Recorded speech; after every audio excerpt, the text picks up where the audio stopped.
everybody, welcome to the Care Necessities, a very well needed webinar, I think. So thank you so much for joining, and it's been great to see the interest that we've had in this event. And I think that the numbers alone speak volumes as to the importance of addressing this topic.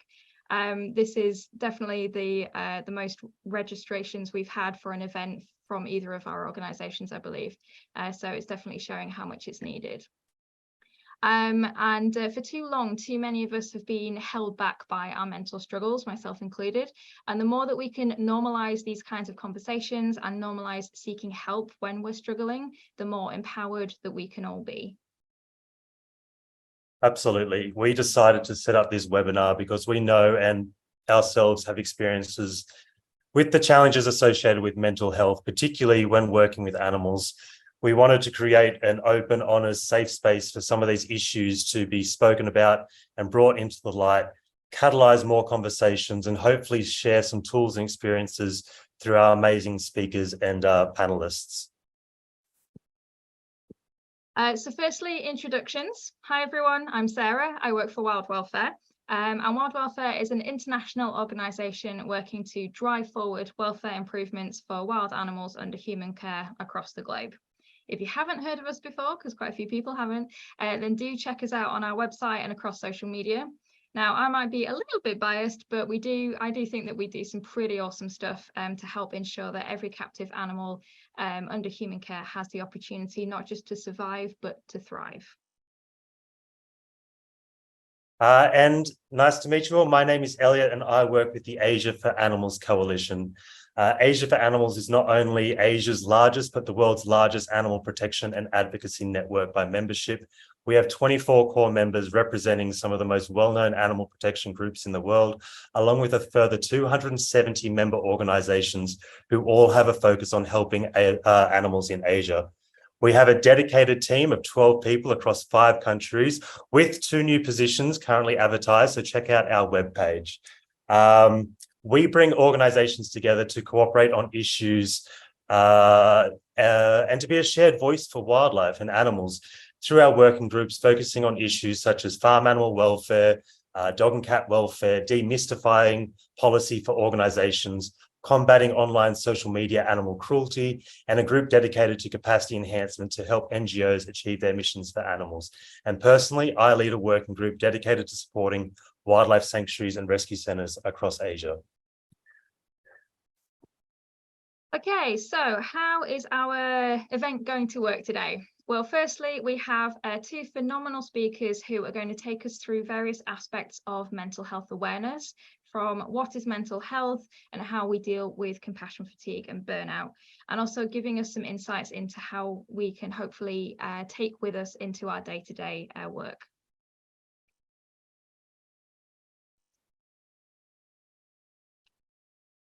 Elliot, did you want to mention about Vic?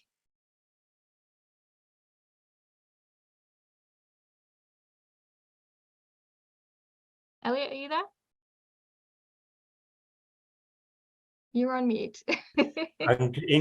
Unconveniently. But I was just going to say, sadly, Dr. Vic Mahone has fallen ill and can't join us, but I did want to still do his introduction. Dr. Vic is a medical doctor, conservation practitioner, educationalist and life coach who works to support the well-being of conservationists and leaders after seeing and experiencing the challenges they face in their missions to save the natural world, and how this affects mental health and their capacity to continue their work. His work is truly inspiring and filling a massive gap in this sector. So if you would like to learn more about his work, see the link that is being placed in the chat now, and we wish him a speedy recovery. Okay, so we want everyone to make sure that this event is open and accessible for everyone. So there will be opportunities to ask questions and provide comments on your own experiences. Now, obviously, this event may deal with some topics which might be slightly triggering or difficult to discuss. So if you would like to remain anonymous but ask a question, then please tick the anonymous box in the Q&A function, or to comment anonymously in the chat section, then select to send your message to go to hosts and panelists, and then we can read out your comments anonymously. Now, each speaker will have the opportunity to answer questions after their presentation. So we'll have the speakers and then a little Q&A after each of those. And then after the speakers are done, then we will have our panel session where we will answer questions with the panelists about experiences.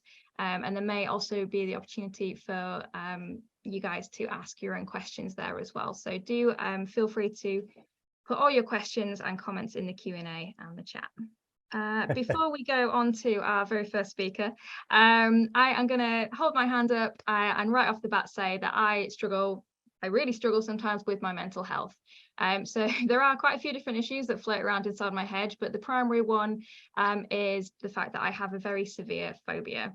Now, ironically enough, this is actually a phobia of an animal, and it causes extreme panic attacks, intense anxiety, and it's something so far that can only be controlled rather than cured, sadly. And this is despite all the things that I've done, all my attempts to rid myself of it. And for years, it has held me back, and it's something that is very much a part of who I am. But at the end of the day, I don't want it to define me or how I conduct my work, because it does sometimes impact my work. So finding the right support system has really helped immensely in being able to cope with my phobic issues, and also not being ashamed of speaking up about it, making sure that people understand the differences between fears and phobias, and making sure that, yeah, I don't feel embarrassed or ashamed to bring it up and make people aware, A, of the phobia itself and how it impacts me, but also B, the best course of action for everyone around me to take when my phobic tendencies arise. Thank you, Sarah, for sharing that really honest account of your own mental health challenges. I think for many of us, mental health, whether it be a phobia, neurodivergence, depression, anxiety, PTSD, our capacities to cope varies from person to person, and nobody's experience or challenge look exactly the same, and one's lived experience cannot be easily compared to another. I too, like perhaps many joining today, pushed through my own mental health struggles for a very long time, and still do, both inside and outside of my work life. I always used to say, the animals or someone else had it worse off than I did, so suck it up, mate. But you can truly see the worst of humankind some days when you work with rescued wildlife. Let's not start sharing horrid stories of the situations many people in the audience may have seen with animals, but let's acknowledge working in this sector isn't always easy. Animal people are empathetic by their nature, and the sheer scale of suffering and exploitation is horrendous from, say, the wildlife trade. And seeing this along with constant death of those you can't save takes its toll. Add on to that the continued stress of trying to find resources for your mission, and perhaps personal and mental issues outside of work can be really tough.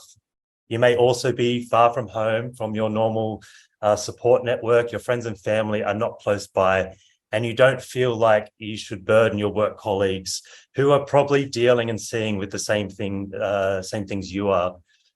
So you keep pushing yourself because you often don't know what else to do or think that you shouldn't complain. But by pushing through, eventually you are help to no one, and you become even less help to the animals. I have sadly seen many colleagues suffer from the weight of these issues on their shoulders, feeling unable to do enough. And to be frank, I did too, until the point where I had a complete and utter mental breakdown and was diagnosed with PTSD, which was the worst, but also one of the most valuable things I've ever been through. That's not a recommendation for anyone to go through that, but it was exceptionally dark times, but it did provide a lot of insight and new perspectives, and a point maybe too late in which to seek help. So Sarah and my experiences are not rare or the exception. Through my conversations with people in sanctuaries and rescue centres across Asia and around the world, this is an issue across culture and across time. This is not a new issue. This isn't a global north issue. This is really common, but it is always pushed to the shadows because we need to focus on the animals or the societal or cultural perceptions that we are not allowed to talk about. So today we really want to highlight that mental health is an issue affecting many people from different cultural backgrounds and experiences. It's okay not to be okay. And if you want to look after animals and push your mission to help animals forward, you need to look after yourself too. Yeah, thanks, Elliot, for sharing that and those perspectives. It's very powerful when we do share. It can be very cathartic, actually, to share our own experiences Absolutely. and share in this collective experience that we are all finding. Awesome. So let's dive right into it and talk about what is mental health and what forms it takes. So I'm going to stop sharing my screen right now. So first of all, we would like to welcome Akash Saxena, who is the co-founder and chairperson of the Your Wonderful project in New Delhi, India. Started as a student-run organization, the Your Wonderful project has grown into an amazing group that works towards mental health awareness and accessibility through its dedicated team of psychological researchers and clinical psychologists. It tackles mental health-related issues and works towards removing societal stigma. The aim of the organization is fourfold, which is raising awareness, encouraging acceptance, promoting prevention, and facilitating intervention. Akash has worked with numerous organizations throughout India, including the World Wildlife Fund. And a quote that I found of Akash's that I think may really hit home for many of us watching today is that mental health is not something to be achieved as a goal, but something to be practiced on a daily basis. So Akash, thank you very, very much for joining us. Please share your screen and share your insights when you're ready. Thank you so much for that wonderful introduction, Elliot. Is my screen visible? It is now. All right. So I'm going to try and introduce mental health to all of you, although I gather that some of you already know about it. But I'm going to draw from my experience of what mental health has been for me, what I've learned over the years. I've been working in YWP, which is Your Wonderful project, for the past about 7-8 years now. So that is something I'm going to be reflecting on in my presentation. But before that, let's do a quick mood check. Let's check where we all are right now. So I would like all of you to drop an emoji or an emoticon in the chat right now, which reflects your current mood. Could be anything. Okay.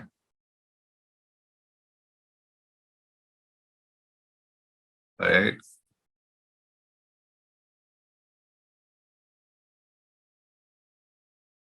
I see a lot of smiles and grins, so that's a good thing.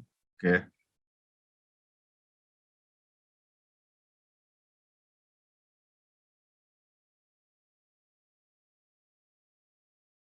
All right.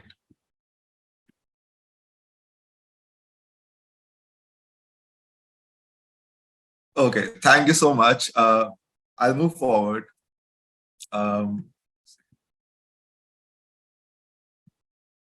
So what is mental health? Let me talk about the scientific definitions first. So WHO says mental health is a state of well-being in which an individual realizes their own abilities, can cope with the normal stresses of life, can work productively, and is able to contribute to their community.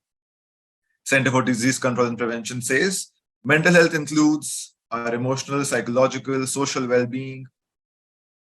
It affects how we think, feel, and act. It also helps determine how we handle stress, relate to others, and make healthy choices. But what does it really mean? To boil it down to lay people's language and to lay terms, I would say that mental health is a range between, hey, I'm feeling great, to, I'm really not feeling up to the mark today.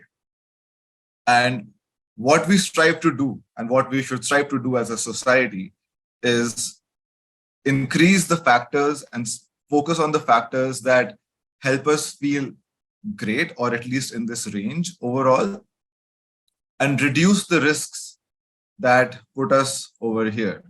And obviously, these are not absolute feelings. These, sometimes you come down, sometimes you go up. But overall, if, say, for a prolonged period of time and for a majority of time you're here, we can say that you have good mental health. So then what are the factors which we need to think about and which we need to focus on to make sure that we are in the good mental health area? That brings me to the biopsychosocial perspective. So contrary to popular belief, mental health is not something which is just psychological, and it can't be understood just through, say, cognition and emotions, but a range of factors affect how we feel and how our mental health is. Those could be biological, psychological, familial, social, environmental. Also, some categories that are not mentioned here are spiritual, cultural, and there are certain things in each of these categories that can promote mental health, and then there are risks in each of these categories as well. What often happens is when we are exposed to these risks, for example, if we see violence in our families, if we have experienced trauma, a lot of times we feel that we are doomed to be here. This is how it's supposed to be because we don't know any better. And that is where we need to understand that that's not the case. There are, factors that can promote our mental health as well. And as a society, we should strive towards focusing on factors that promote our mental health. But how do we do that? Is the next question. This is where I would like to plug in what my work at Your Wonderful Project has been. So we started out in 2014 when I was in college and I lost a couple of my friends to suicide. And that's how me and a couple of my other friends came together and said, there should be a platform where people can come and talk about their mental health difficulties. Initially, we just started with a Facebook group and a WhatsApp group, Facebook page and a WhatsApp group, because we didn't know any better. We didn't know what else to do. And we wanted to support people in our college. We wanted people to reach out to us. So we began with two teams. One was peer support and the other was the awareness team, which basically focused on on-ground events and online outreach. What I would like to do right now is talk about 3 incidents that we have experienced in our line of work, which we all can do and which we all can, which basically I'm going to draw from these incidents to talk about things which we all can do to make sure that we're promoting not just ours, but also society's mental health. So, like I said, when we started out with the Facebook page, what we did was we had some volunteers who were keen on talking to people who were reaching out to us. They were college students from Delhi, from India, and slowly across the world who reached out to us saying that, there is no platform which we can find where we can come and talk about how we are feeling. Say our parents don't care, our school doesn't care, and sometimes we're not feeling well, sometimes we're distressed, and there is no platform to reach out. So to talk about peer support, while we were beginning, in our initial days, there was this girl from Venezuela who reached out to us. When she started talking to us, she was depressed. She had a history of harming herself. Trigger warning. And so while we were talking to her, we realized how her condition was not that good and she had no place to go to. The infrastructure in her country wasn't that good in terms of mental health. So we really wanted to continue that conversation, even though we didn't know how best to help her. Turns out we spoke with her for about 6 months. And eventually she was able to find an online resource for herself. And then she was able to pull herself out from the situation she was in. So something we realized very early on is, although training is important, it's really important to acknowledge that someone else is, going through a mental health difficulty and provide peer support. One of the most heartening moments which we encountered was when this girl told us she was graduating from 12th standard, just graduating from high school, and she had to do a final project, which is what this mail is about. She had to do a final project, and she decided to do the project on our work in YWP. So peer support is something we teach at the organization. We train people in providing peer support, and peer support can be a very powerful tool in supporting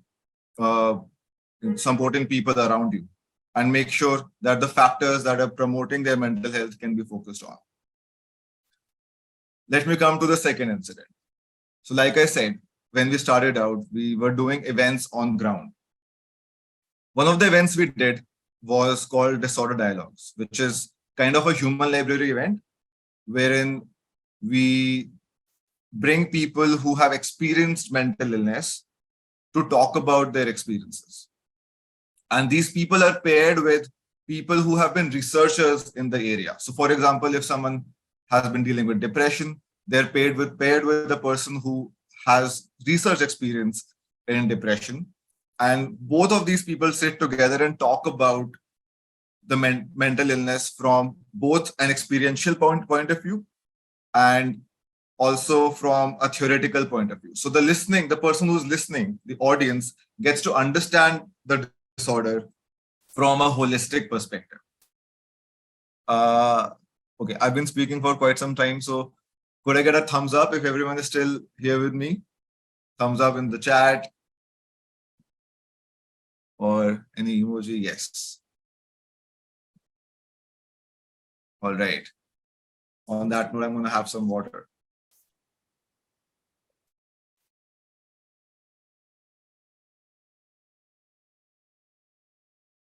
All right. So yeah, this is an event which we try to do every year, at least twice every year. And one of the things that happened at one of our events was something which was really mind-boggling. I think our third or fourth event, when we were doing the fifth one, 2-3 years down the line, a high school student came, and this is an incident from Delhi, along with his father.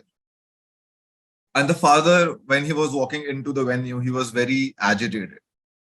And he said that, this boy of mine, he keeps pretending and he keeps acting out that he has mental illness or he has depression. I am just here to tell you, I'm asking people to talk sense into him. And we said, okay, why don't you first sit down for the event? And through the course of the event, the father and the child got to listen to experiences of depression, of anxiety, of say bipolar disorder, and I think 3 more mental illnesses. I don't remember exactly which ones they were. And then they got a complete sense, a good sense of how people out there are also other people are also experiencing mental illness, and it wasn't just his son. Secondly, he also understood how there is research around, mental health as well, and it's not something which is out of the blue. There is scientific, there is literature, and there are theories which support, what mental illnesses are and how they happen, and the biological and social basis for them. What we also did at the event was we had 2 psychologists there, because naturally, if say 30-50 audience members are listening to so many people's experiences, firstly, they might get triggered. Secondly, they might feel that, okay, maybe I have some mental illness. And that's why there were 2 clinical psychologists whom we placed there. And eventually, this father and son went to one of the clinical psychologists, and the father agreed to let his son go into therapy. So that is another thing which awareness and talking about mental illness can achieve. And that is, again, something we as a society should be striving towards. The third thing, which is talking about it, is something which is very, which keeps happening in at least my experiences. Generally, people don't even know that what they're experiencing might be mental illness. Recently, I was talking to one of our corporate partners, and they were for the first time, they were opening up to something like mental health, because again, there is not a lot of awareness still, I would say, in the corporate sector about mental illness.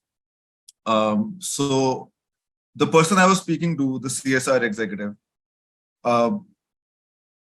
he asked me a lot of questions on what mental illness is, what our programs are, etc., etc. Some of these questions were also unrelated. And after the call, he told me that he has been living with mental illness for more than 14 years. And this call about, say, a funding proposal was a savior for him. And it was very shocking to me how this person, who is living in a tier 1 city, surrounded by so many, well-to-do people, hasn't gotten the chance to talk about his experience of mental illness. And that is what also, brings me to the point that sometimes you don't know who is experiencing what. And sharing your own experiences, talking about mental illness, talking about how it's important, can really help people share their own experiences and seek the help they need. Moving forward. So this is, I spoke about what we should be doing as a society, as a community, and what should we be striving towards. But when we are not feeling well, and that is what the basis of this conversation is, when we are not feeling well, what do we do about it? When we are fatigued, we feel stressed, what are the things that we can do to promote our own mental health?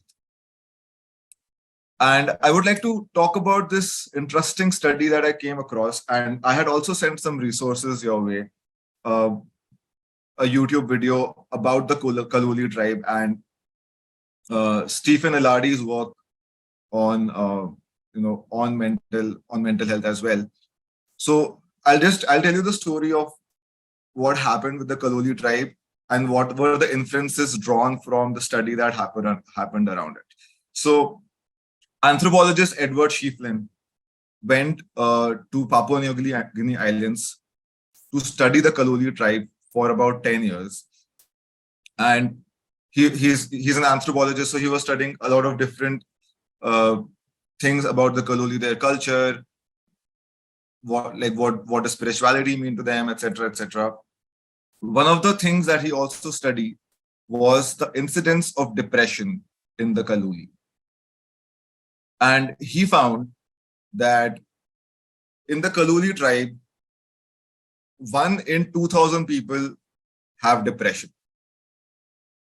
But if you compare that to, say, European countries or even Asia or the USA, it's much higher. So on this note, would anyone like to guess right now what are the stats around incidence of depression in USA currently? How many people, say out of 10 or say out of 1,000 in the USA are diagnosed with depression?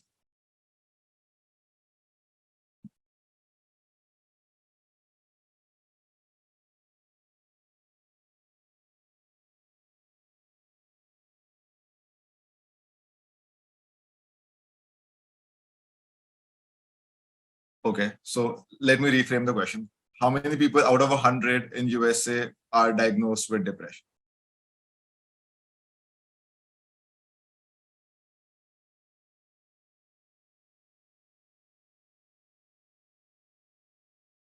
Interestingly, it's not 75 right now, but it's around 1 in 4. And what is happening is the number is coming very close. And this is not just, so 1 in 4 people are depressed, but overall for different mental illnesses, the number is coming very close to 1 in 2.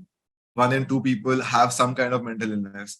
And that is also making scientists reflect on what should the diagnostic criteria even be, because they have a certain sense of what normal is. And on the basis of that, mental illness is, decided, what mental illness is decided. So if more people have mental illness, then the scales would not even make sense, because then what is even normal? But yeah, coming back to my point, 1 in 4 people in the USA are diagnosed with depression, which compared to the Kaluli tribe, which is 1 in 2,000, is a huge number. So what Dr. Stephen Ellardy did was he studied what behaviors and what are the things that Kaluli are doing, which the people in the US are not, which is reducing their mental illness or the incidence of mental illness, what is promoting their mental health in general. And he found 6 things, which I have laid down here. So what the Kaluli is a tribe who are hunter-gatherers. So they get around 4 hours of physical activity every day.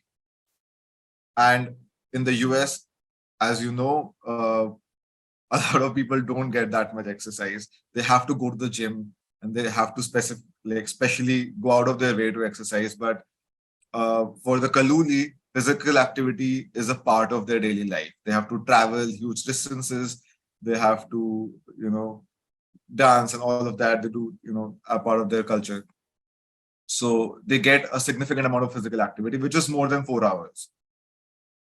In the US, the diet which people have, the ratio of omega-3 to omega-6 acids is 1:20.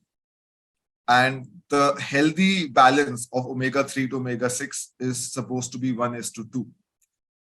So again, the diets in the modern lifestyle is kind of pushing us towards is really unhealthy. And the Kaluli consume more omega-3 fatty acids compared to, say, a typical person in the USA. Because they're hunter-gatherers, they are exposed to sunlight, unlike most Americans who are in their AC rooms throughout their day, because their house is an AC room, their car is an AC room, their office is an AC room. So basically they're living in an air-conditioned room throughout. And the theaters they go through are air-conditioned. So they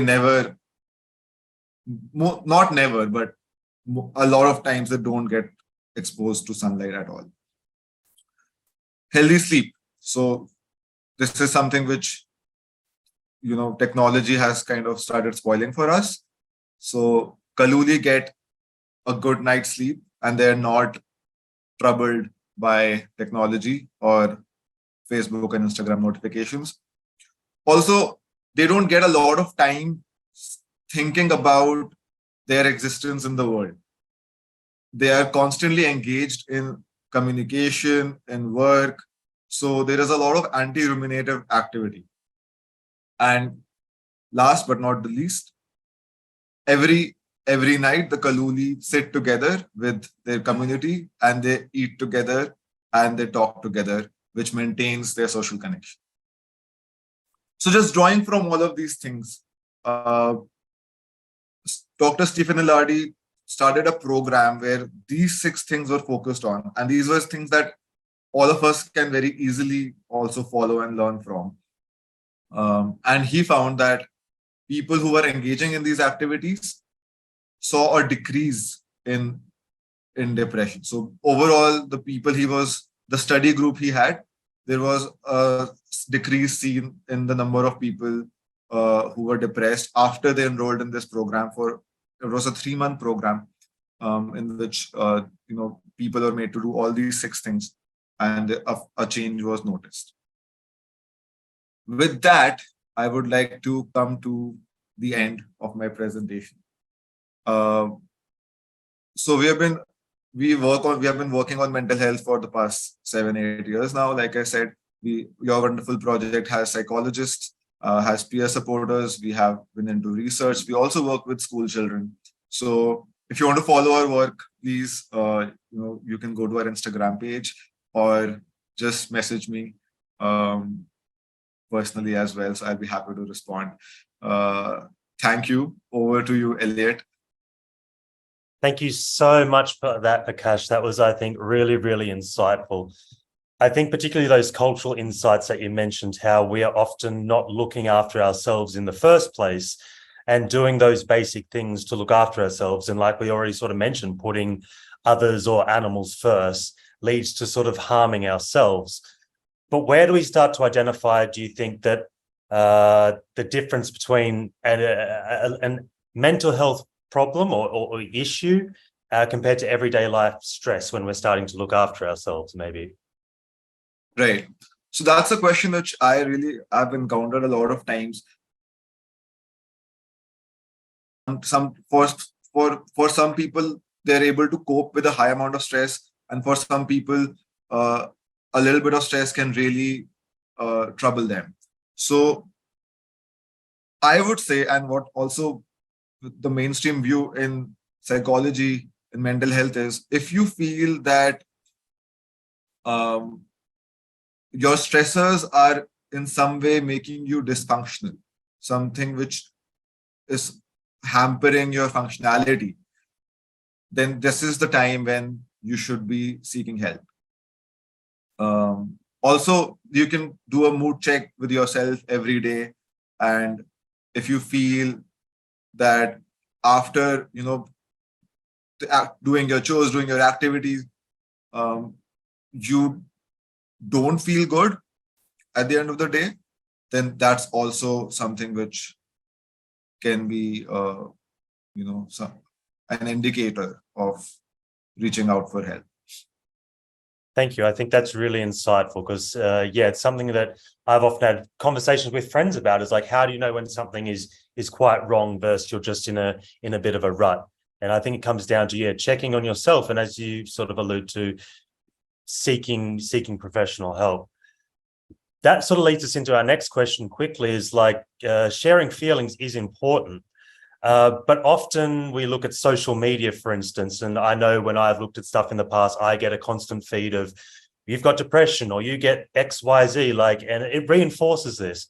So how do these open forums such as Facebook groups or what we're fed on our social media, how can these be dangerous echo chambers, essentially, if they're not monitored by professionals? And do you think this is a harmful trend?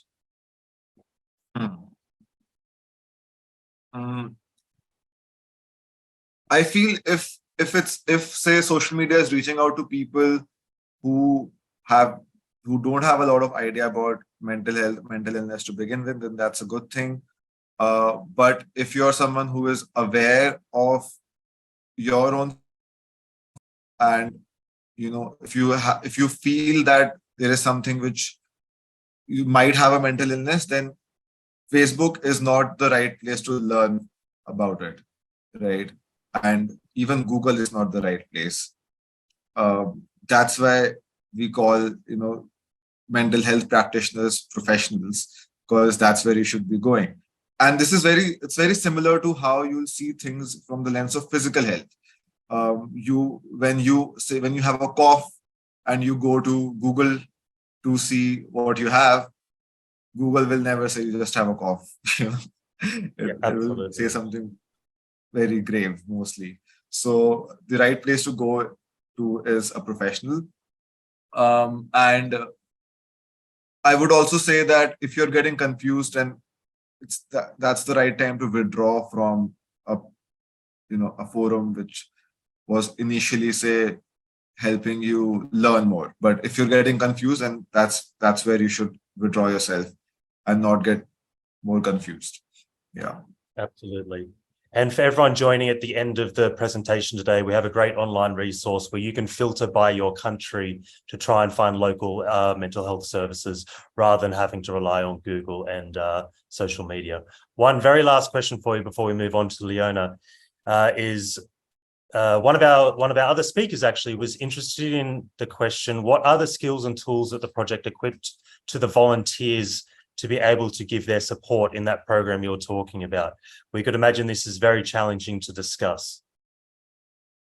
So you're saying the skills that the volunteers learn? Yes, sorry, yes, the program that you had where people were talking that may have suffered from it before or relate to. What did you talk about with the volunteers before you had that forum with people?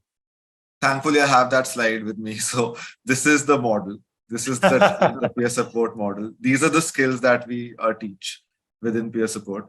So active listening, rapport building, empathy, paraphrasing, normalizing. The model relies on trained peer supporters. They are taught about ethics of peer support, ethics of counseling. We have professionals whom they can refer to. We also have a database of professionals. So there are around 30 professionals who are working directly with us, but we also have an overall database for in India right now, not across the world, but for people reaching out to us from different Indian cities so that we can provide them with the right professional according to their needs. So yeah, I would love to talk more about this. It's a 16 to 20 hour long training where a peer supporters goes through an entire experience, has mock conversations, is also monitored by some of the professionals we already have on board, and then they are made to interact on forums through which people reach out to us. Yeah. That's great to hear there's so much of a training program behind it. And maybe Sari, who actually asked that question, can reach out to you soon to learn more about it. Thank you very much for your presentation today. I think that was really insightful and a really great introduction to mental health and how we can start to assess, and that's the first step, to assess it in ourselves and see where we're up to and do a check-in. I'll hand over now to Sarah to introduce our next speaker. Okay, well, thank you from me as well, Akash. That was really insightful. So next up is Dr. Leona Black, who will be discussing compassion fatigue in relation to animal care and welfare. So Dr. Leona has been working as an educational psychologist since 2007, having qualified at the University of Bristol in the UK. She's had her own educational psychology business since 2015, which is called Blacklight Learning. Leona wanted to find a way to combine her love of animals and concern around welfare with her understanding of humans. And her belief is that the welfare of humans is important when considering the welfare of animals.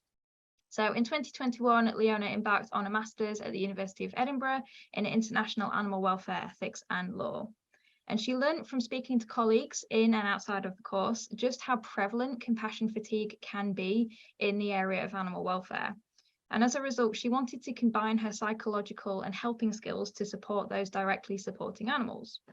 This led her to get a coaching accreditation and to develop her coaching and psychology business with the Blacklight Coach in 2022. So through Leona's coaching and psychological skills, she hopes to support people working on the front line of animal care and welfare with their well-being. So Dr. Leona, thank you so much for joining us. Over to you. Hi. Can you hear me okay? Yeah. Great, I'll just share my screen. Thank you very much.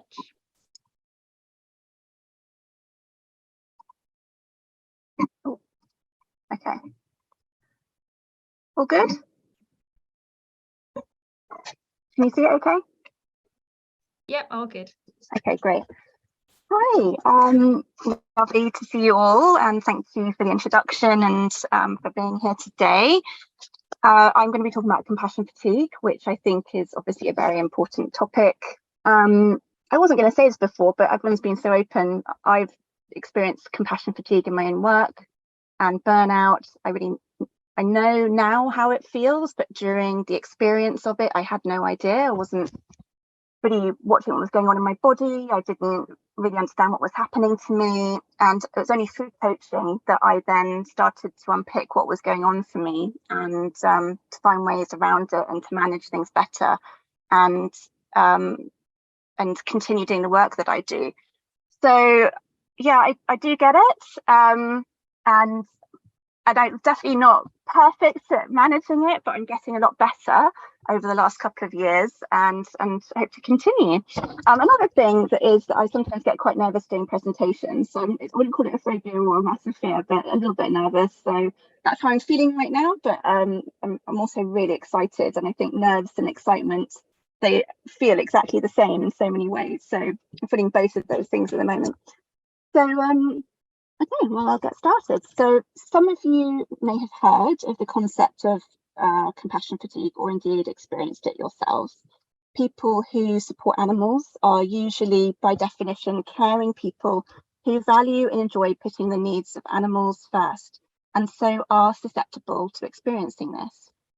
Animal care workers often treat sick, injured, and dying animals.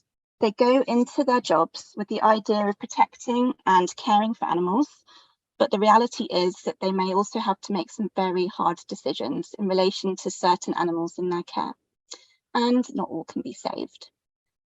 Compassion fatigue in animal-related occupations is an important issue as it can have a negative impact on employee mental well-being, workplace productivity, and morale. The impacts of these conditions are notable and have become more recognised by those who are employed in animal-related occupations and also in the research. So because of this, I made it my mission as a psychologist and coach to use my skills to help people working with animals, to help them with their well-being, as I truly believe that your welfare alongside the animals is also very important. So, I'm going to move my slide. Okay, yeah, that's right. Okay, so in this very short whistle-stop tour of compassion fatigue, in animal-related occupations, by the end of the session, I hope you'll have an understanding of what compassion fatigue is. I hope to normalise it by sharing the 5-stage model of compassion fatigue in animal-related occupations. I will share some of the signs you may experience in compassion fatigue and what can make us susceptible to it. And finally, some ideas will be shared about how to prevent compassion fatigue and how you can look after your own well-being and others. So please take away from this what is useful to you and just use it. So let's pause for a moment. This is a piece around compassion and kindness. So I think it's really important that we can all just be really compassionate and kind to ourselves. So what I thought would be nice is if you could just put in the chat box one thing that is totally brilliant about you and put it in there, and I hope you have a little look at it. I'm gonna say the thing that I'm brilliant at, which doesn't feel comfortable saying it, but I've practiced this a lot, but I'm brilliant at people. So that's the thing I'm brilliant at, and I'd like you to write down something you're brilliant at as well. It can be anything. It can be work related. It could be really good at skateboarding. It doesn't matter. Just something that you feel really positive about. And another reason other than let's talk about being kind to one another and to yourselves is I just want you to observe what is going on for you when I asked you to do that. So when I asked you to say something brilliant about yourself, did it make you feel really uncomfortable? Did you feel quite a bit of resistance to wanting to writing that down? Did you think it was a bit silly? Or were you really happy and like, yeah, I'm really happy to share what's brilliant about me? I want to emphasize how important it is to watch what's happening in our bodies when we're doing something. And that's just a little example of observing ourselves. So I hope that's okay. There's quite a few chat things. I'll just have a quick look. I'm brilliant at getting concert tickets. That's nice. Let me just go back.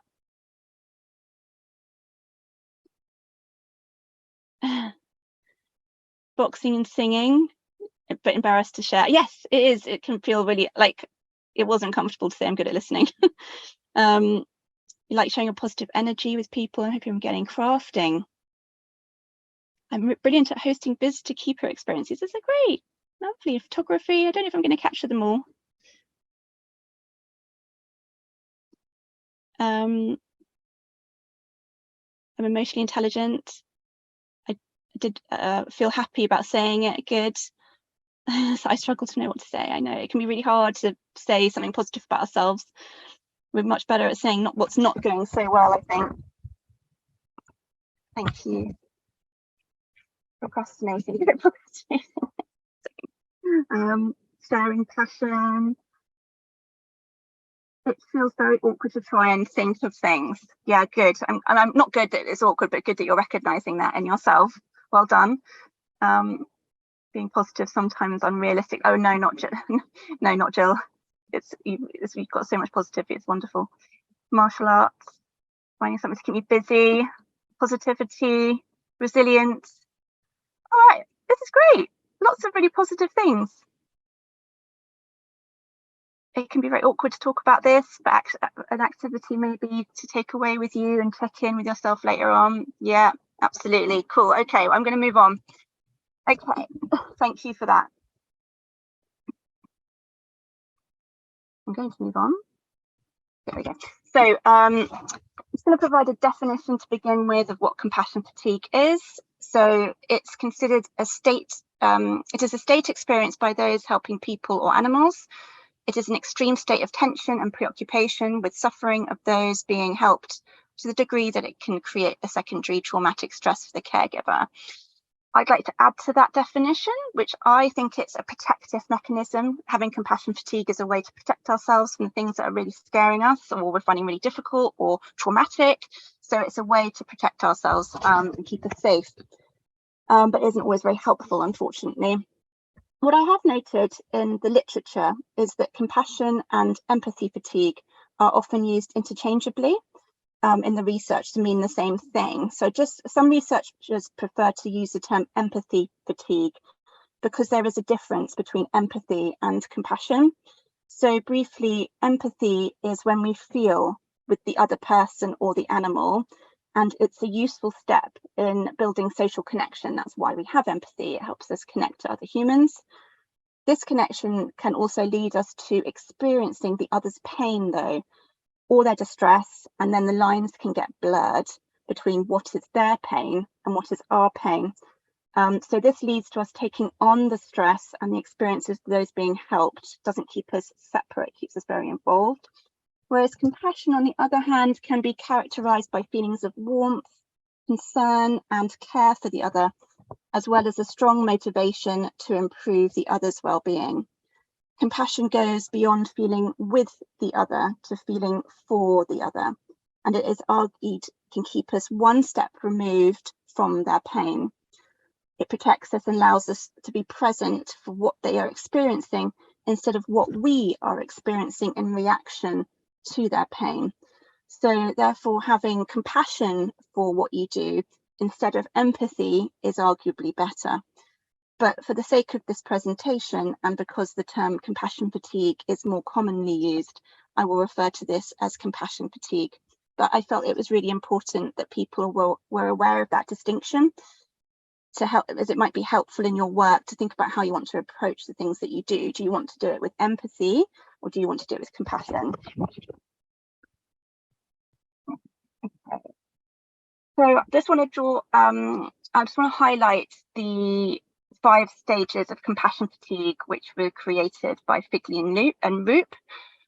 They explained that there are 5 phases of transition. So the first one is the dream. So this is often developed in childhood and sustained through education until your employment. Phase 2 is the start. You have employment, you're ready to make a difference and make the world a better place for animals, where all your enthusiasm overflows into what you do. And then phase 3 is when we start losing our breath, realizing the journey is long and arduous, our enthusiasm dampens, and feelings of anger, frustration, and perhaps hopelessness start to filter in. Phase 4 is seeking rhythm, recognizing a need to set a steady pace in order to sustain sanity, health, and energy. This is the phase that sees employees either take steps to move forward and improve the situation, or then they check out and leave the profession entirely. Phase 5 is finding the rhythm, so finding your pace, a stride that is sustainable and provides a sense of relief and also fulfillment. But of course, not all journeys are linear, and but I thought this could be a helpful model to help you understand that what you may be feeling is not unusual and it is actually really common. And I wonder if you've ever found yourself in any of these phases and working in support of animals. So I'm now going to just talk about some of the signs of compassion fatigue that you might experience. So the first one is chronic fatigue. So even if you've had good sleep, you're really, really tired. Another sign is the opposite, like insomnia. So you're frequently waking up and unable to get back to sleep. The emotional intensity can increase. So this can include crying more, feeling more irritable than usual over smaller things, and becoming more irrational. And your cognitive ability decreases. So you may find that you're not thinking as clearly or are more forgetful.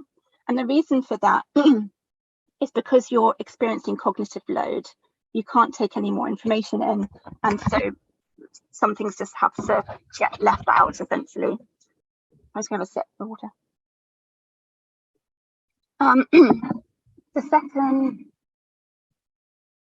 you might also re-experience the events. So you may relive moments of trauma or difficult decisions repeatedly, checking whether you made the right decision that day or that week, or could have done something differently, and you may have flashbacks to a traumatic experience. These things can really wear you down eventually. You may have feelings of hopelessness. You may say phrases to yourself like, what's the point in me doing this? This is never ending, or I don't want to do this anymore. You may have decreased empathy for the animals, but more likely to have it for the humans who have perhaps been causing some of the pain that you've had to experience. You may become more cynical and judgmental of people that you don't know, but also within your friendship group or your colleagues or family. And some studies have shown that there is an increase in staff not going into work or leaving work, which is why it is another reason it is so important to support staff working in this field. Just to add that you may also experience these things and they're not necessarily experiencing compassion fatigue, but many of these are markers to watch out for, and then consider doing something to help yourself to prevent it from escalating. It's when these markers become persistent, then that is a real concern, and it is important to notice when that happens and find ways to change it and seek help. But I want to again reiterate that all of these experiences are a very normal reaction to a very challenging experience, but they can be supportive. So I'm now going to talk about some of, for me, from my own experiences and what I've read, some of the things that make us most susceptible to compassion fatigue. These are alongside the obvious one, which you're experiencing some really emotional experiences at work. So that's an obvious one. But alongside that, these are some of the things which are really susceptible to it. Finding it hard to say no. So this is not an easy one to change, and there can be many reasons why saying no for you is hard. Perhaps you don't like conflict, perhaps you don't like letting people down, perhaps you don't feel strong enough to say no, perhaps you're worried about people's reaction, and perhaps you don't know your boundaries around time yet. Secondly is perfectionism. So if you want things to be perfect and find it hard to believe that others can do a good enough job, then you may try to do everything yourself. You may believe that unless it is done perfectly, then it's not a good job. Work isolation. So a lack of connection can be a huge precursor to compassion fatigue. It can intensify your feelings as if you find yourself alone and unable to share your concerns with colleagues. So it's important to ask yourself, are you isolated at work? And if so, is there anything you can do to change that? Putting others first. Now, this includes the animals, which of course you have to focus on, but this is about forgetting to look after yourself first. I'm all about take care of yourself first before helping anybody else. Not wanting to show weakness, so people are more likely to experience compassion fatigue or stress if they see this as a weakness, or conversely they see it as a mounting stress as a symbol of strength, but either way they will eventually break. And last one is lack of self-care practices. So self-care does not necessarily mean a nice bubble bath and candles, which is what I assumed self-care was before I started understanding this. But it's a lack of activities that make you feel good, which separate you from your job in whatever way that looks like for you. And I'll look at some of that in a minute. So these are just some ideas about what you can do to help yourself or others when working in animal care. Of course, there's going to be other things, but for brevity, these are the ones I'm going to cover. So first of all, the understanding that self-care is not a luxury, it's an absolute necessity in your line of work. And all of the following points I'm going to talk about made on this slide are about self-care. So first of all, thinking about positive self-care plans. These plans can give you energy to get things done and help you recover and prevent compassion fatigue from escalating. So ask yourself, what are the aspects of your life that refills your personal energy supplies? What can you plan to do outside of work that can recharge you? What else do you value outside of supporting animals? What do you love to do, or what did you used to love to do but don't do anymore? What would you love to try but haven't yet? Try to move your body from the sympathetic nervous system to the parasympathetic nervous system. And what I mean by that, those big words, if you don't know what that means. So the sympathetic nervous system is in control of like our fight and flight and freeze responses. It's where we get really stressed, to have anxiety, it gets us on the move, but it's not a calming place to be. It's just full of energy and not always positive energy. Whereas the parasympathetic nervous system is our rest and digest system. It's where we are calm and soothed, feel relaxed, where we feel much more rested. And it's a bit like if you see a dog when he shakes off, or if they're grooming, that's what they're doing. They're moving themselves from the sympathetic nervous system into the parasympathetic nervous system. So think about what can soothe you. For me, it's doing yoga and being out in nature as much as possible. But for you, it might be something completely different. Have you tried different breathing techniques? So, for example, belly breathing, which allows the mind and the body to feel safe enough to relax. The next one is seeking support. So, what resources are already available to your workplace, in your workplace? Who do you trust enough to speak to? Maybe try this with something that's not too personal to test that out if you're not so sure. And whilst coming to training such as this can be helpful in terms of teaching you theory about compassion fatigue and stress and how to manage it, sometimes theory is not enough. It is in these cases that it's important for you to recognise that you need to seek help, either through discussing that with your doctor or a coach, someone like me, or with a therapist. But if you can, try to speak to your line manager, first of all, as the experiences you have at work could be resolved there. Thirdly is setting some boundaries with your time. When can you say no?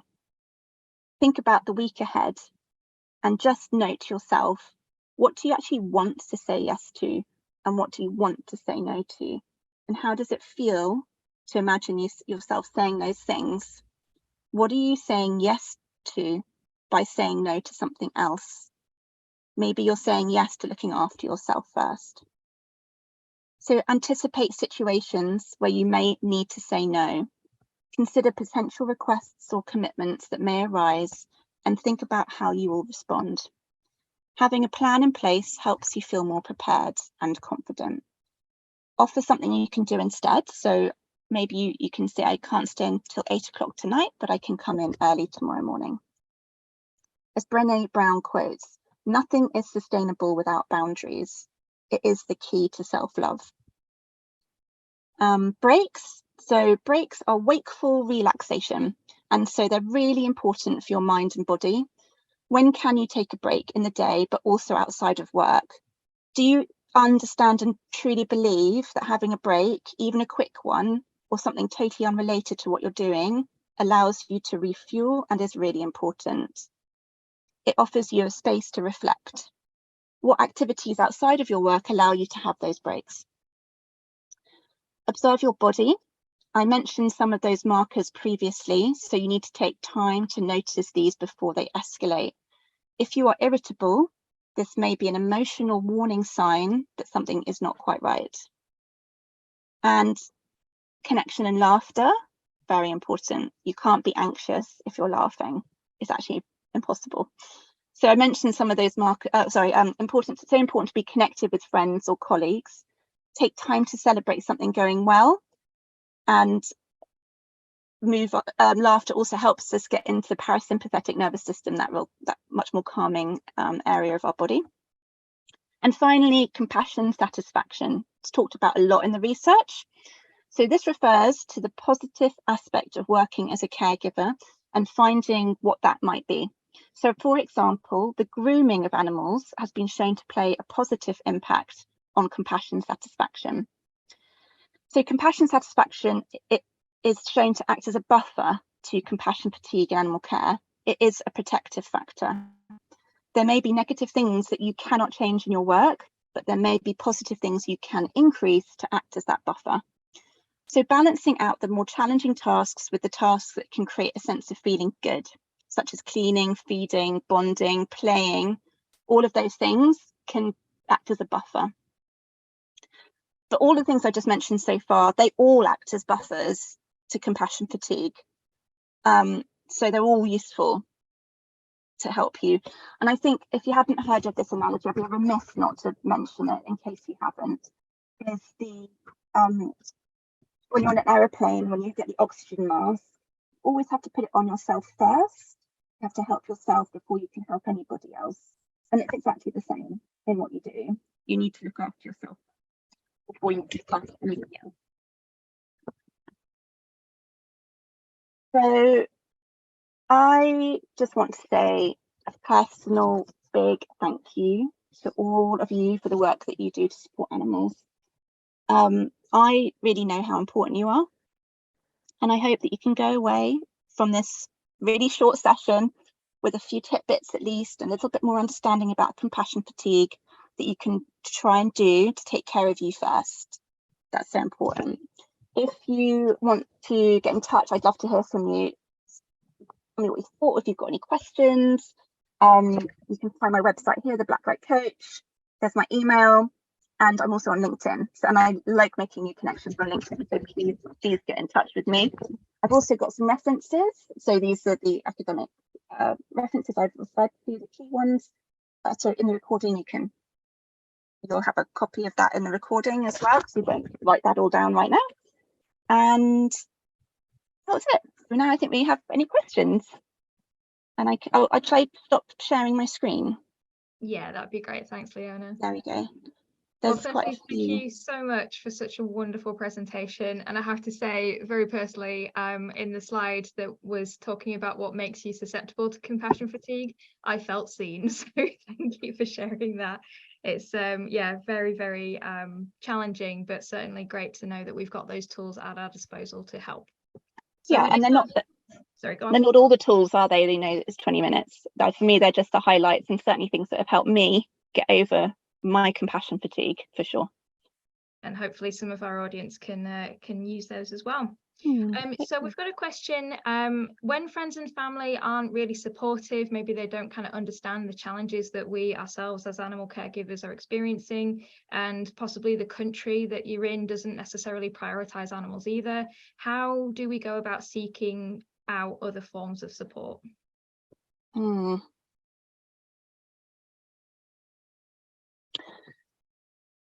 I suppose that's two different questions, isn't it? There's friends and family, and then there's a country. There's different things. I think maybe it comes a little bit like with friends and family, maybe it comes down to testing the waters with something that isn't too heavy initially and seeing how that goes. I think people are getting better at having empathy and compassion when we are feeling the strain. for sure. I personally, when I was experiencing it, I found it really awkward mentioning it to anyone, because I'm like a doctor in psychology. Like, you're not meant to have burnout and compassion fatigue. I'm meant to be not like that at all. So it's very difficult to talk about it. But actually, people are kind. And if they're not, they shouldn't be your friends. In terms of the country, gosh, that's a harder one, isn't it?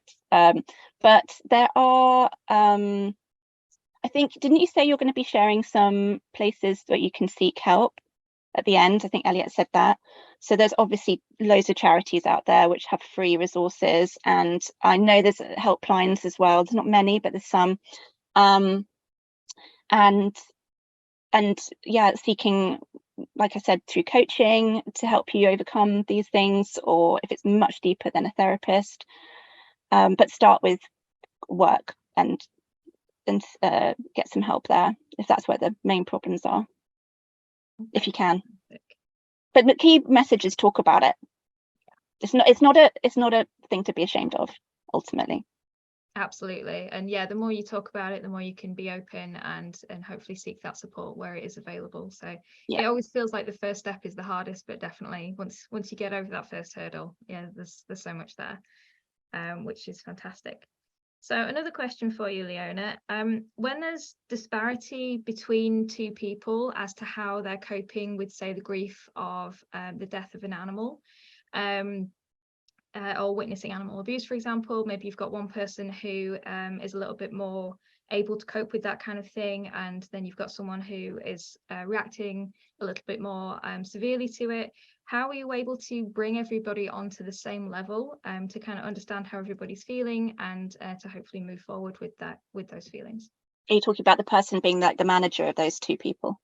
It could be whatever. It could be, say, if you're the person that feels not okay about the death of an animal, but you've maybe experienced it quite a few times before, you've got those coping mechanisms, but then you've got somebody who hasn't and is struggling to deal with it, or indeed if you're a manager.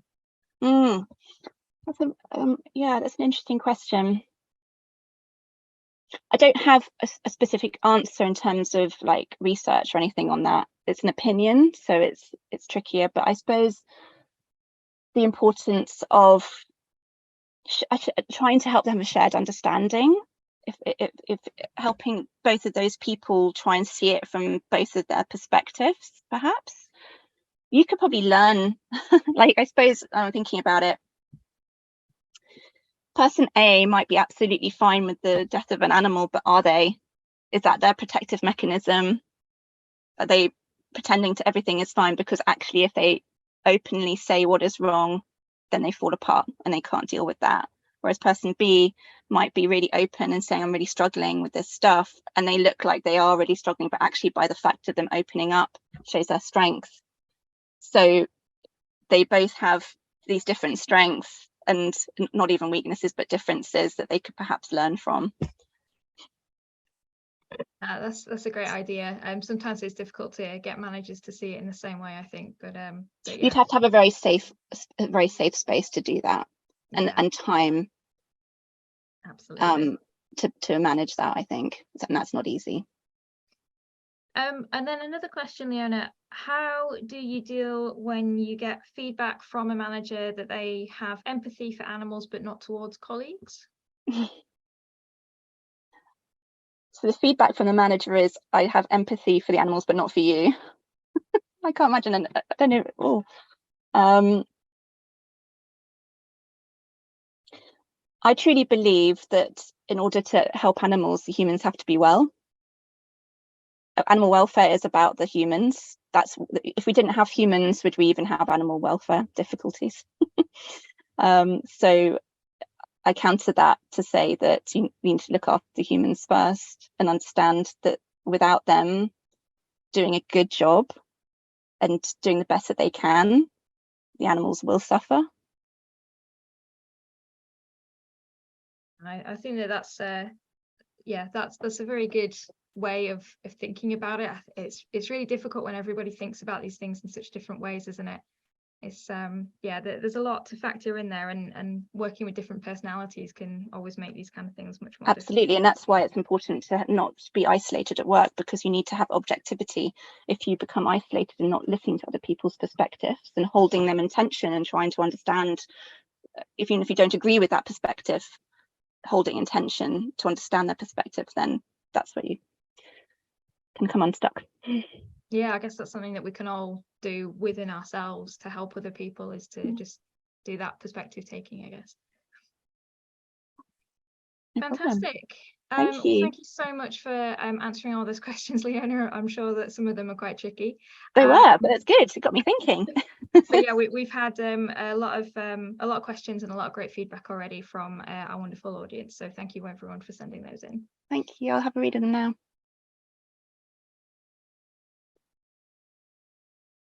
Thank you very much, everyone. We're going to take a quick 5-minute break, but just before we do, we have been placing links in the webinar chat function to a link where you can find helplines around the world. So if you do feel like you're struggling at the moment, go through that helpline website. You can filter by country. It's not perfect, but there is a hell of a lot of options, especially I've found in Southeast Asia. So it is not just a Western resource. So please have a look through there if you are experiencing or something's coming up today while we're talking about these. But yes, let's have a quick 5-minute break and then we'll come back for our panel discussion. Thank you, everyone.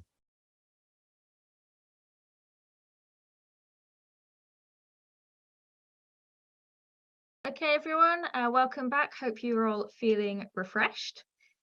I would like to invite all our speakers and panelists back as we start to answer some of our attendees' questions and address some comments that they've left for us. Attendees, please continue to post your questions in the Q&A and comments in the chat box, and our support team will get them to us and we can ask them. So before we begin, we've got a few more introductions. Let's start with introductions. As head of Animals Asia Vietnam Bear Rescue Centre, Heidi Quine champions a diverse international team of veterinary bear care professionals. Having lived in Asia, working with bears and in animal welfare for 11 years, Heidi recognises the inextricable link between team wellness and the welfare experienced by bears in the sanctuary. She prioritises her team's well-being in her leadership approach. Heidi researched and advocated for Animals Asia setting up an employee assistance program, which has been rolled out globally to all team members, giving them free access to mental health care and wellbeing support, and is a vocal proponent of accessing the service as she wants to break down the stigma surrounding mental health. And next up, we've got Kyle Banton-Jones, who's a zookeeper and founder of Wild Enrichment, and that's a consultancy company focused on enhancing animal welfare practices through behavioural husbandry. So through guidance and expertise, Wild Enrichment have introduced innovative enrichment programs and techniques that have positively impacted the lives of countless animals. Kyle has also runs a fantastic podcast and website full of resources about animal enrichment. We've asked Kyle to join us on the panel because he published a really insightful and impactful blog titled Learn to Soar, dealing with burnout in the animal care industry. And in this blog, he uses the most brilliant analogy of vultures and mental health, which we will certainly be asking him to talk to us about. And finally, but certainly not least, is the wonderful Sarilana Warilan, a professional facilitator and coach with specific interest in leadership and behaviour change, conservation education and communication. With almost 2 decades of experience, Sari has championed mental health awareness and support after seeing her colleagues struggle as well as her own battles. Previously working for organisations such as Rare Indonesia, Sari has now co-founded Digdaya Selaras, an agency that focuses on developing people who are working in sustainable development and conservation sectors. Sari is currently developing a program for NGOs to discuss mental health and well-being within their organisations, recognising it as an essential component of organisational development and success. So welcome to all our speakers. And thank you to all of them for giving us so much of their time. So the first question that we've got is for Kyle. Now, as I mentioned in your introduction, you wrote an article comparing burnout in the industry to the flight pattern of vultures. So can you tell us more about what inspired you to write that article and how we can all learn to soar? Yeah, thank you. I'm excited to be here. So thanks for having me, everybody. So that article, the sort of main thesis around it was and it's titled, Dealing with Burnout in the Animal Care Industry. And that's on purpose because I think, to a certain extent, a lot of these emotions that we're feeling and the burnout that we experience, they're more inevitabilities in a field that we are, lucky enough to work in, that we really are passionate about the work we surround ourselves with. So the analogy in the sort of article was, vultures, they sort of have two separate flight patterns where they're flapping their wings. They're not really very, very good at doing that over long distances. If they had to flap their wings all day, they wouldn't be flying very long. So they will flap their wings in order to get to thermals, which allow them to soar sort of effortlessly. And that's sort of what I have experienced in my career, and I'm sure a lot of people have as well. The flapping of your wings, which can lead to burnout, is something that is inevitable, and sometimes you have to get through those tough times, and you have to be doing those projects that you might not be super in the mental space for at the time, but eventually you will hopefully get to those areas in your career where you are soaring. It does feel effortless, and it's feeling great. So that was the sort of idea around it, and the reason I wrote it was because of a lot of the stuff I was seeing online. It was very much I was noticing a lot of my colleagues and a lot of people in some forums and groups and stuff that I'm a part of. That really, it seemed like burnout was sort of on the rise, and a lot of the dialogue about it was about avoiding it and about trying to completely sort of reframe the way we're thinking about it. And my sort of thesis there was to be figuring out how to deal with it and figuring out the projects and the things that you can work on that really allow you to soar, and how to sort of focus on those to get you through the times in your career that you might be to flap your wings. No, I think that's great, Carl. Whenever we're talking about animal welfare, we always talk about prevention is better than having to just react to something that's already happened. So that's a great thing to highlight there. So thank you so much for that answer. And yeah, if anyone does want to read the article, I highly recommend it. We've put the link to Kyle's Wild Enrichment page up on the chat, and do have a little look out for that blog because it is really inspiring. Thank you. And I think that leads us perfectly into our next person, Sari. And Sari, prior today, along with our other speakers, you gave us consent to ask about your personal mental health challenges, and you've said you'd like to share about those while you worked in the NGO sector and government fisheries department. Could you please share with us some of your challenges that you've experienced, how you've worked through them, and now how you're finding strength in it by expressing it and talking about it with other people? Thank you, Elliot, and thank you for inviting me here to share. It's also lovely to see several names that I know in the participants. Yeah, it has been, I mean, if I reflect back, I really resonate what Akash and Leona said previously, that when we experience it, we are actually not knowing that is the something is wrong with our mental health. So yeah, for the story to be short is, so one day I was in the field in a fishers community, and I woke up with a very severe pain in my joint. I remember my teammate, she's here also, saying like, "Oh no, you're stressed." And with all my power, I said, "No, why? I'm not stressed. I could not be stressed." So it's really hard. I mean, I didn't even realize that is stress. So I went to the doctor after go back to my hometown. All the physiological tests was good, and the doctor is only giving me vitamin, which I went back home very angry because I know I'm in pain, severe pain, but the doctor just give me a vitamin. And so I know something is wrong, but I could not articulate it. And then because I could not articulate it, I could not tell, like I couldn't tell my friend, even my family. And then it became worse. I could not read. So I could not open like, so I usually like multitasking in my screen, but I could not. I could only read like one short emails, like not like the letters just keep flying in front of me, and then I start losing some memories about my family. So if I open my photo album, I could not remember like the feeling and what is happening. And so I really like I know something is wrong, but I could not share to anyone, because at that time I feel like, okay, if I'm sharing this to like my team in the office, or especially to my team in the office, I feel like I'm showing weaknesses.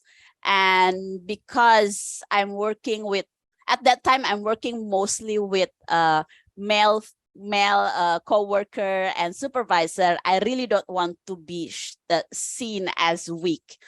So one thing I remember is that because I used to have these sleeping problems, and my belated fathers teach me this breathing exercise. I tried the breathing exercise, doesn't work. So then I start looking into like, what is the tool I can manage with this. So I find a retreat, a 7 days retreat of silent retreat, which is a health meditation. And that is after that health meditation program, I realized that I am actually having a very strong burnout episode. It was a dark period at that time. It took me more than 3 years to like function. And up until now, I'm getting better. I can read books. So this year I finished 3 books, which is for me is an achievement, because before that, I mean, I love to read, but when that dark period happened, I couldn't even read emails. So reading 3 books this year is really an achievement for me. So yeah, I mean, and then what I learned from that period is to be more aware with body sign, practicing self-care practice. So yeah, it's yeah, that's why, I mean, if you're not, I mean, why, for example, I feel this webinar is very important is to have, so don't experience it. So this is like how you prevent it. There's a lot of people that already share like you're not knowing it after you experience it, but do not experience it. It's very costly, and it's very hard to get to bounce back from that situation. I completely agree with you there. And I think something that was really poignant that related to my personal experience was that ability to function for at least a period of 6 months. Like I quit my job, moved back home, couldn't really concentrate in my next job. It was really hard, and you just can't function. You lose friendships, you lose connections with family. You just sort of cocoon into things when you really have a serious burnout or breakdown. So it's a highly troubling period. And I really like how you say it's like, it's prevention is better than cure, and to check in before you get to that situation. I mean, we are all exceptionally passionate and empathetic individuals, and we push and we push and we push, but often that's not the best thing. And so I really thank you for sharing what you've told us today.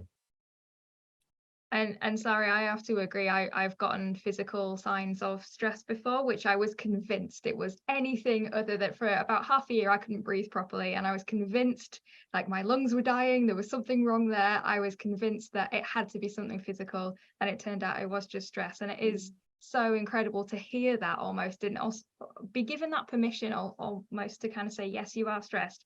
Your body's feeling it, but your mind hasn't caught up to that yet. Exactly. Yeah. And also what you were saying, it's not a weakness at all. no matter what gender you identify as well, no matter what gender your manager is, it should never be seen as a weakness. So thank you. Yeah, agree with that, Sarah. It's actually a sign that we're human.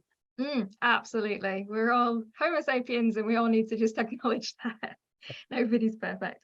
Thank you so much for sharing that, Sari. So next up, Heidi, are you able to share with us the development of mental health awareness in Animals Asia Foundation and the support programs that you've adopted? Sure, thanks, Sarah. It's such a pleasure to be here. What I want to share is some of the practical approaches that we've adopted at Animals Asia and here at the Vietnam Bear Rescue Center. The first thing I'll say is I'm not a mental health professional, but what I am is a manager of people that cares very, very deeply for their well-being. So my heart broke a little bit to hear about the person who had a manager that maybe doesn't see the importance of looking after people. I hope that something can be improved there. You mentioned a little before in the introduction that one of the things that Animals Asia has rolled out, which I understand that there are people from different tiers in their organization joining the call. And so while it may not be within your remit to be able to action this, I'd encourage you to talk to your managers or those who can. Animals Asia rolled out an employee assistance program, and that provides free mental health care to all of our staff right across the globe. It's culturally appropriate because we have licensed therapists now based in each of the countries where we work. So we have Vietnamese therapists, Chinese therapists, therapists in the UK, the US, everywhere. So this is a service, and especially when we're talking about being in different countries where perhaps there's different stigma or different comfort in talking about mental health issues, this is one way that I think we can address it. There's a lot of other things that we do here at the sanctuary as well that are practical in their approach. I think one of the most favorite things of mine that we've done, and I'd like to share with everyone because it's very, very cheap. It's very easy to do. And it's something that's taken on a life of its own. And that's a practice of gratitude. So if you look into any of the research from the last 10 years, you can see that there is a clear link between practicing gratitude and experiencing higher levels of mental health and physical health. And so here at the sanctuary, that's what we set out to do. And we started something called our gratitude bear. We rescue bears, so we have our gratitude bear, and I have him here. And you can see when I hold him up how cheap and easy and achievable a program like this is. This is all he is. He is a plastic jar in the shape of a bear. Choose your jar with your appropriate animal. And we stick him to the wall in a really highly visible place in our offices. And each member of our team is given a whole bunch of colored pieces of paper. This is as big as the investment's going to get, a plastic jar and some colored paper. And throughout the course of the month, people can leave notes of gratitude on pieces of paper, pop them in the jar, and at the end of the month, I type these up and circulate them to the team. And I think what this does is it gives us back a sense of control. It helps us to refocus on the good, the progress, the achievements, and the small things. And I think that's something that Leona was talking about in her talk as well, about really focusing on compassion, satisfaction, I think it was called. And that, I think, it resonated with me because it reminded me a lot of what we're doing here. It's a small thing that I advocate for because I think no matter the budget, no matter who you are in your organization, whether you're a manager or a team member, I think you can start something like this. And I'd encourage you to do it. We've been doing this since 2019 religiously every single month. And it's, yeah, like a family member at this point. I absolutely adore how accessible that is for everyone. And to start off with something positive, because many people here would know the work of Animals Asia over many years, and you do encounter very troubling situations with your mission to rescue bears, cats and dogs, etc. And so something like that really is practical and brings it back to everyone in the team that you are making progress, and also that everyone is being seen. So it's absolutely brilliant. And thank you so much for sharing that with us. To lead on from that, also, you did mention you work, and Animals Asia works across many countries and multicultural teams. So a question to all our panelists is, I guess, how do I ask this sensitively, is that within the global north, within Western countries like Australia, where I'm from, mental health is something that's discussed far more than it's... Please don't distract me with cats on screen, Heidi. It's becoming more common to just sort of reach out and just say, are you okay? Let's have a conversation about things. Do people with their different experiences around the world feel that's how that's developing in different nations, which may, or different cultures, which may have always held a you keep these things to yourself attitude in the past? Maybe we'll start with Heidi and move on to Sari afterwards. It's a really good question. And I have Vietnamese colleagues here on the call with us. So perhaps they could share, if they're comfortable, some of their thoughts on mental health or the stigma around it here in Vietnam. I don't want to speak on behalf of my Vietnamese colleagues. All I would say, as a manager of a multicultural and very diverse team, that I think success lies in being grounded in reality and listening to your people. That's one of the central tenets of the way that I manage the team. The team, if you create as a manager psychological safety and hold space for the team, they'll tell you what they need you to know. It may mean setting something up so that people can report back to you anonymously. So we have an anonymous staff survey that goes out quite regularly, or having an open door policy and things like a weekly one-on-one catch-up. And I think that these tools over time, when you prove to your team that they can trust you, that these transcend cultural barriers. This is a core human commonality, I would say. So that's something that we do here. That's really, I'm loving all these essentially cheap or free options where you can start to develop this awareness of mental health within your own organization. I have to say, I'm very proud to be part of Asia for Animals, because we really also have that really open door policy. Despite everyone working online, we do have a great policy like that as well. Sari, what are you finding in Indonesia? How is the conversation around mental health developing? Yeah, thank you, Elliot. So I'm not going to generalize for all Indonesian, but this is like what I observe and encounter with coachee that are coming from NGO, several conservation NGO in Indonesia. So in terms of conversation, point, at least in the social media, it is much more available and accessible now compared to where I'm coming from, working in the in conservation sectors about 5 years ago. So it is much more open now. In terms of being open to talk about it, I think there is still some challenges, like in one-on-one. So for example, in one-on-one conversation with a few of my coachee from NGO sectors, there is always the mental health, the stress, the fatigue is always one of the talking point in the coaching session. And so it is there. Yet when, in our agency, we try to, one of the effort that at least this year we tried and put more effort to educate, build awareness around mental health, is that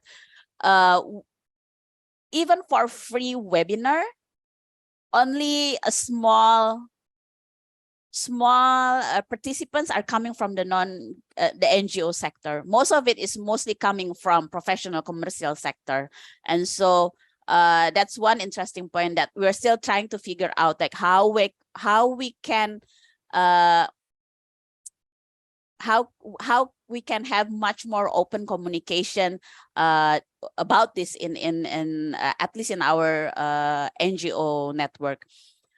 Interestingly, if we are doing like a personal conversation, again, it always comes up, and like it is an important thing. But then investing time, investing money to participants in training or capacity building that relates to like knowing your emotion, knowing yourself, it's still a challenge. It's very similar to what Heidi said. It's investing that time, which is at the end of the day, it's free. You've just got to prioritize it with everyone. And I guess finally to Kyle, do you see within your zoo work and in Canada that this is something that's becoming more open to speak about in your experience? Yeah, absolutely. I've found, there's a lot of like large zoos that are, have a lot of resources for their staff, and there's, accrediting bodies like AZA and those places in North America that are definitely putting this at the sort of front and center, similar with like EDI initiatives and all those things, which is great to see. I think where the challenge still is one thing for an organization or a company to have this sort of messaging, and it's another thing for these very small animal care teams that are, the 8 to 4 to 10 people sort of thing, to be sort of like experiencing that as well. Because, if you're working in a team of 4 people and the dynamics aren't there, the space to be able to talk about these things aren't there, your experience might not be necessarily in line with what the company is putting out. So and it was mentioned before for like managers and supervisors, that's why it's so important to be sort of monitoring these smaller teams to make sure that everybody is experiencing what they should and aware of a lot of these resources that are being put out, and that they're actually effective to these people on the ground. I think you're completely right. And I think, speaking from perhaps a sanctuary and rescue center point of view, is these are very small teams, often not with a lot of resources, where they can, implement something, say, as Animals Asia has. But you've all demonstrated that it's just the start of it is like, we're not here to solve all the problems today of mental health, but the start of it is having conversations, trying to be open and having that level of respect to talk to each other. And that's similar to what Akash was doing before in his teams, is facilitating these roles where people can actually start to talk about it. Okay, Sarah, did you have another question? Yeah, so to everybody, if you do see, say for example, somebody sees a colleague in their team that is struggling either as a manager or a co-worker, how do you start those conversations with them to check in on them, to check that they're okay, especially if your workplace culture doesn't yet have that kind of focus on well-being? So Heidi, should we start with you? Sure. Animals Asia's work culture does have that focus. So I think we do a really, really good job of normalizing talking about our well-being. So in that way, we're in a very privileged position where I guess there may not be some of those structural barriers in place to being able to have these conversations. Speaking just as a manager with my team, I would ask people in private and with compassion, and try and meet them where they're at. So I don't expect people to open up to me if they're not comfortable, but I give them the opportunity to, if they would like to. And then again, I encourage people to use our employee assistance program. So I'm a vocal proponent of that service. So rather than waiting to see people struggle, I try to constantly reinforce that the team's mental health and mental well-being is just as important as their physical well-being. So I guess it's a dual approach, being open and checking in with people one-on-one, but then also constantly reminding people that services exist and they can reach out for help if they need it. And that sounds so important. Again, just normalizing those conversations as well, not making them a really big awkward thing, just saying, hey, I'm here if you need me. And yeah, making yourself accessible if you are the manager, or you can see that someone's struggling. Well, thanks so much for that insight, Heidi. Sari, anything to add from that? Yeah, just to add on what Heidi mentioned is that one thing that I'm now more sensitive to is when having a colleague that repeatedly, how you say it in English, sick absenteeism due to sickness. Don't wait until repeat asking for permission, but do early check-in and having a conversation about what they're feeling, how the sickness related to the work would be an effort that we can do with our colleague.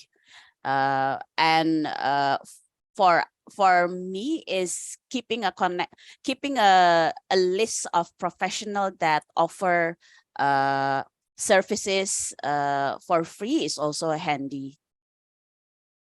Yeah, resources are our best friend, always. And then Carl, did you have anything to add to that?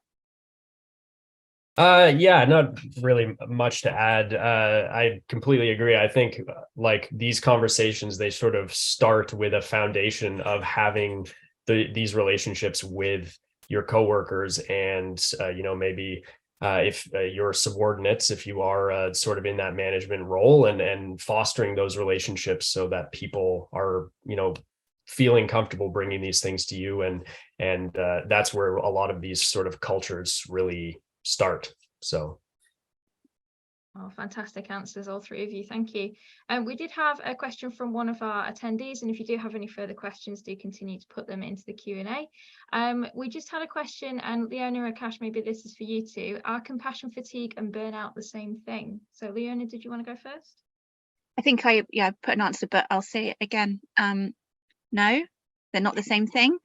It's a bit complicated, but they have similarities for sure and overlaps, but I'd say that compassion fatigue is frequently a precursor to burnout, and burnout is like the end of the line when you can't function so well anymore. Compassion fatigue, you can still function really quite well sometimes, just not in the same way, but burnout, you're kind of done. Simply put, it's more complicated than that. And Akash, what were your thoughts on it? So first of all, I'm not a psychologist. I'm a mental health advocate. So I think Leona would be a better person to answer that. So. Okay, great, thank you. So we do have another question that's just come in, if I can find it. And it's basically how we can support colleagues with how they're feeling, but how do you think it's best to deal with perhaps an environment that's becoming quite toxic towards mental health? If people are making accusations, for example, so-and-so's gone mental or something like that, how can we deal with that? And if anyone's got some thoughts on that, then whoever thinks that they're best to answer that.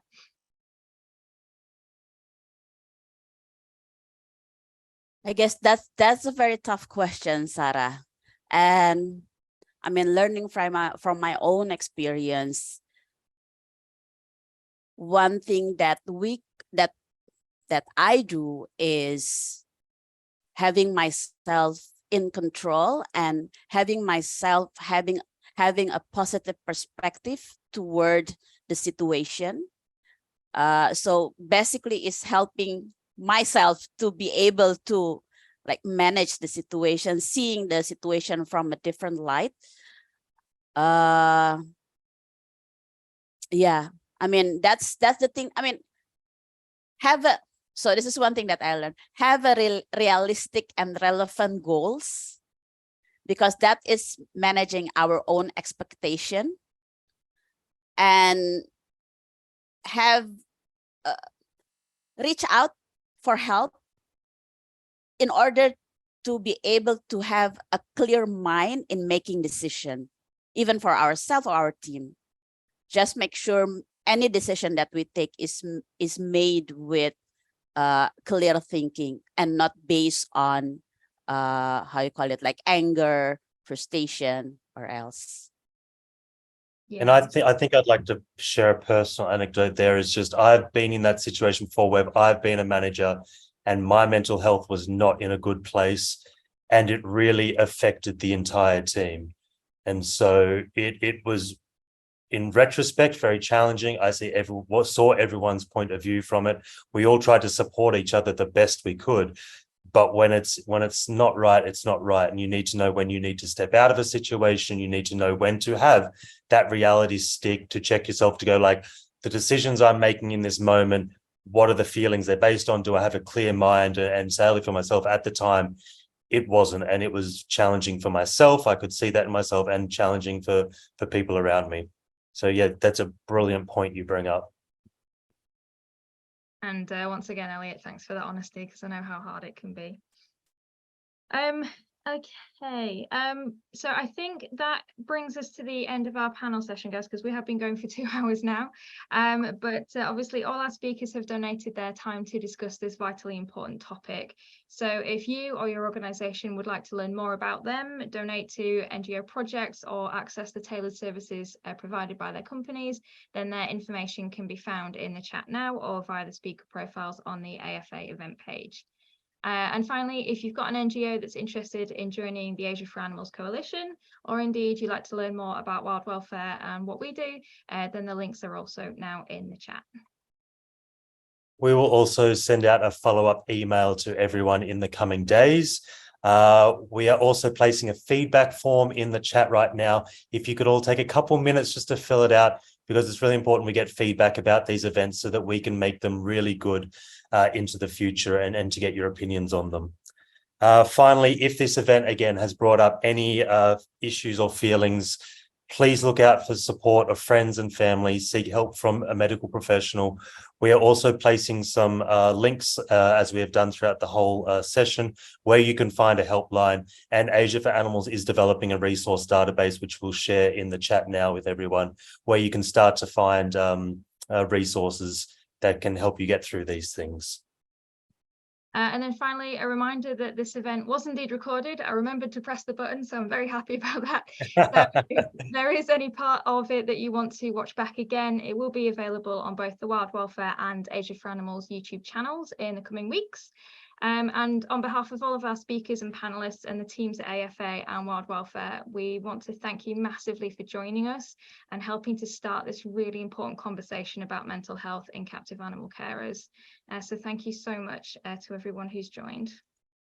Really, thank you very much to everyone who's come today and donated your time to be with us.